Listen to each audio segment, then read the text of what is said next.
तर मित्रांनो, या सीझनची अजून एक रानभाजी आमच्या घरी आम्ही आणली आणि हे सायर धोडे. तर हे सायर धोडे कसे असतात तुम्हाला ते झाड दाखवतो. त्याला रेड फुले येतात, लाल कलरची फुले येतात आणि त्याच्यानंतर हे त्याला फळ लागते, याला बोलतात सायर धोडं. आणि याची भाजी बनवतात. तर आता आम्ही लागलो भाजी बनवायला. तर हे बघा, आता इकडं भाजी कटिंग सुरू आहे आणि आता हे पूर्ण धुवून घेतलेत आधी, याच्यात पाणी पण नाही. आणि आता हे पूर्ण कापून घेणार आहे आणि मग पुढची प्रोसेस बघा.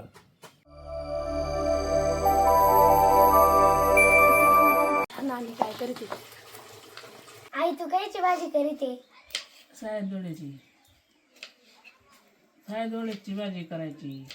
हे बघा, हे अशी रेड कलर हे झाड आहे सायरीचं आणि त्याला अशी रेड कलरची फुलं येतात. हे बघा, अशी रेड कलरची फुलं असतात आणि त्याच्यानंतर मग फळं बनतात. आणि बघा इथं हे दुसरं झाड आहे ना, याला बघा छोटे छोटे लागले ते बघा. तुम्हाला झूम करून दाखवते बघा. हे बघा, तर असे सायझोडे असतात.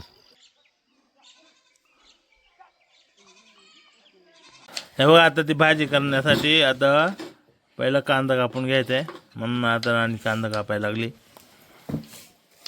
तर बघा, चूल पेटवले आणि चुलीवर कढई ठेवले, त्याच्यात कांदा टाकला.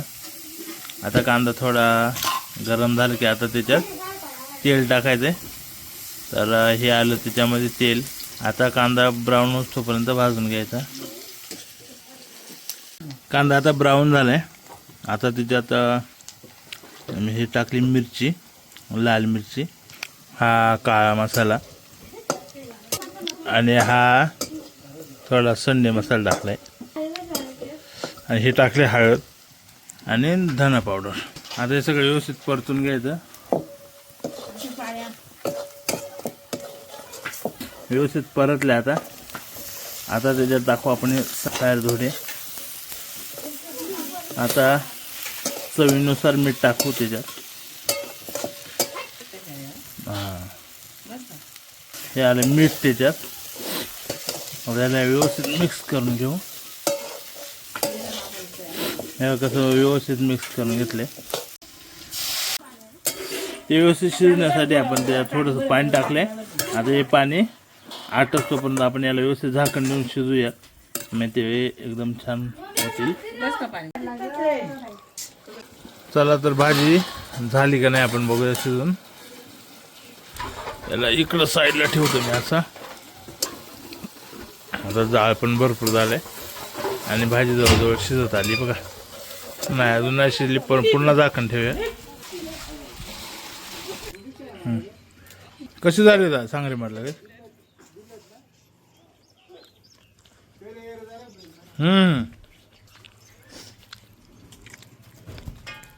झालं का चांगली?